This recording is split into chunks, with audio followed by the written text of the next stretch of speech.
So we are going to start with Oakton, who finished off, 1-9 on the season, like we were just talking about.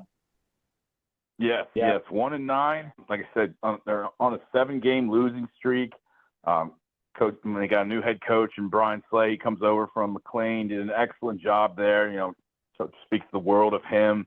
He had a dominant defense. He helped out with the offensive line, but he's got a tall task ahead of him, and it doesn't get easy. You guys alluded to it already. It's the SEC of Northern Virginia football. I mean, not only do they have to play South Lakes, Westfield, and Madison, I think that's all in back-to-back weeks, by the way. Towards the end of the season. But then they're Oakton's out-of-conference schedule. They have Fairfax, who's still very good. Maybe not quite what they were 2 years ago, but you guys know better than I do about Fairfax. They have them. I believe West Springfield also on the schedule. So it's you'll see it kind of. Coach alludes to it in the article too. Because at the end of these Prep Red Zone Virginia team previews, I have a little quote from the coach just to give his thoughts on the off season and like what to expect. And I think he said they placed out of the 10 teams they played, 7 of them were in the playoffs last year. And so it's a tall task ahead for Coach Slay and the Cougars, but I like the direction that they're going, to be honest with you. But I do think they had a lot of young talent, again, because we played them last year. We got to see their lower levels. And they had a freshman team that was pretty dynamic. That receiver they have, I think it was Dalen Jones that they had. Yep, that's a good one. Yeah, that kid was a stud. And the other thing was, that's really interesting with them, is that so they started a sophomore quarterback last year, and then they had at the lower levels, they had on every level they had kids go throw the football, which I think Oakton seems to be known to have. I think Coach Dash talks about a lot the fact that the Vienna Youth football organization is really a really quality organization. So they seem to really get kids who can play. Now, while it seems Madison probably gets a lion's share of them, Oakton still gets quite a few of them that can really play. And they were able to do that last year. If you look at the roster and guys that they either lost or don't have this year, unfortunately, but they lost a bunch of quarterbacks, and they still had a stable of quarterbacks. Right. They lost one quarterback in a transfer to Madison. They lost another kid who I guess he moved, talking to the coaches, and they were still able to kind of replenish it with a couple of young kids. Now, they did have a kid move in at the end of last year, or he got hurt, or he was hurt in the offseason, and he kind of started, I think, the last 2 games. I think the name was Badini. Badini, I was going to ask you guys about him. Okay, yeah, go ahead. Yeah, so like in these articles, so like the coach will give me like key returning players, and he gave me a good list of names, including Preston Schwartz, who like what Coach was saying about the receiver talent there. He's one that is going to pop out this year. He's a key returning starter, but Badani, like his tape is good, but it's not much of it, and I was wondering, like, don't they have a younger quarterback? That was kind of be one of my questions. It's like, I like some of the talent they have coming in, but what's the quarterback situation going on at Oakton right now? Like I said before, the kid they started last year was a sophomore. Samar. Right. Samar. Okay. Call, right? Samar Call. Yeah. Right. And then they, like I said, they had a freshman quarterback because when we saw them play, obviously with that receiver who was really dynamic. The quarterback that had looked like he could develop into something as well. They had a really dynamic offense on that freshman team last year, and then their JV team same thing. They had some kids who could spin it. So I think that a stable quarterbacks, in when we got a chance to kind of look at and sent out our stuff to Coach Slay, I don't know if he's rather guarded about that. My guess is because of the young quarterbacks, he's probably going to have a pretty big quarterback competition. That makes sense. That makes sense. I mean, I like both of them, to be honest with you. And I like the set of receivers they have coming back. Like Dalen Jones, you mentioned him first. Yeah, he was actually in this article I have. He's one of the kids I have key newcomers. I've watched this tape before. He looks like he's varsity ready. Oh, he was a stud. Oh yeah. Yeah, he's 6'2", 185 pounds. Yeah, a soon-to-be sophomore, and he's not done growing. This kid looks ready to go.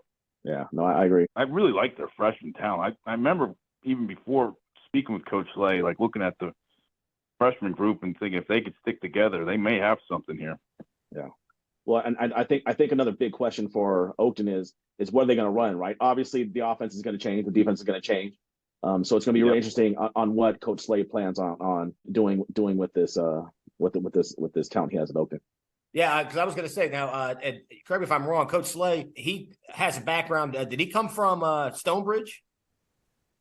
Yeah, he played at Stonebridge, but he was just most recently coaching at McLean, and he really helped get them going, I believe. And especially, I know like I don't believe he was the defensive coordinator last year. I think he was their offensive line coach, but he has a really good reputation. He comes over highly recommended, and again, he's going into a situation where, I mean, I can't imagine. I mean, this is a team that hasn't made the playoffs since 2012.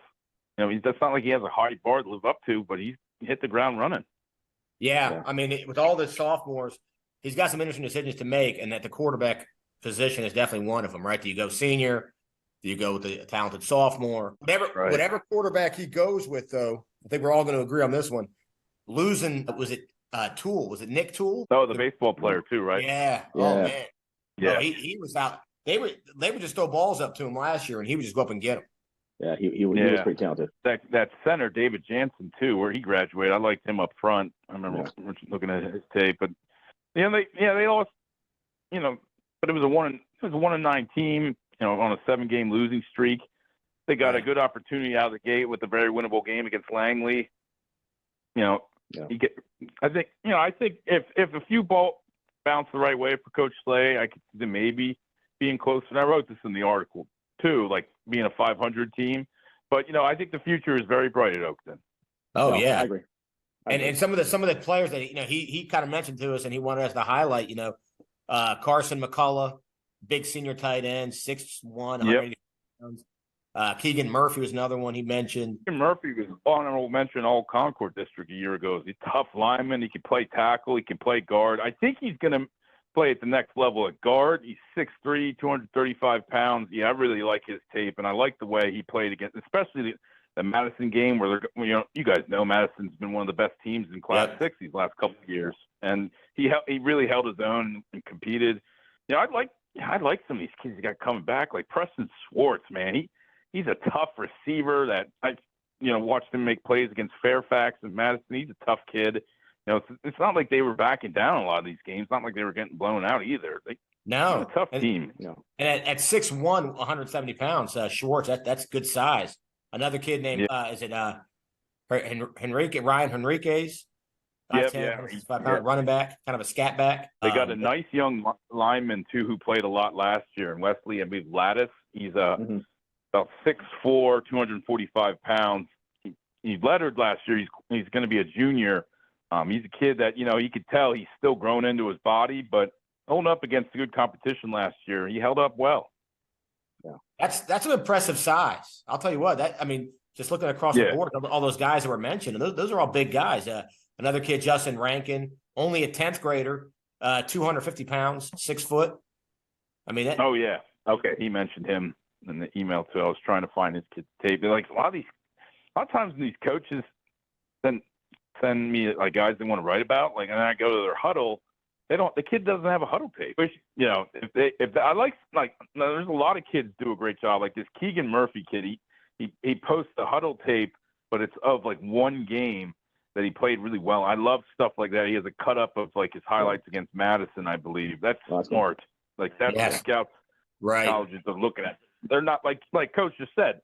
Any kid could put up an hour-long tape of all their plays, but they want to see how's so and so matching up against these guys from Madison. How's this so and so matching up against these guys from Freedom? They want to see stuff like that.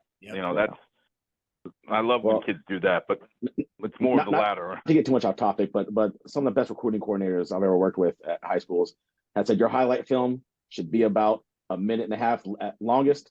And they should only be your most explosive plays. Making a tackle for a gain of 2 is not something. It needs to either be on offense. Needs to be long plays. Running somebody over for a 5-yard gain is not a high. I always try to talk to players. I tell them all the time. It needs to be short. They need to be big plays. Big explosive plays either side of the football. So. All right, so we're all kind of bullish on Oakton. We all like the young talent. We're at the end of this. We're going to actually do rankings, but I'm going to let you just talk about Oakton there, Carl. What do you think you're looking at record wise at the end of the year? Make a prediction for Oakton. I'm going to go 3-7. I know that doesn't sound great, but I think it's a good building block. Coach Slay, he's in the building. He's got it seems like he has Cougars buying in. So 3-7 may sound like a slight. It's not. I think the future is bright. I think they're going to be a competitive 3-7. I'm going to say that. It's not a slight. I agree with you 100%. It's up and coming with an arrow going up. Yeah.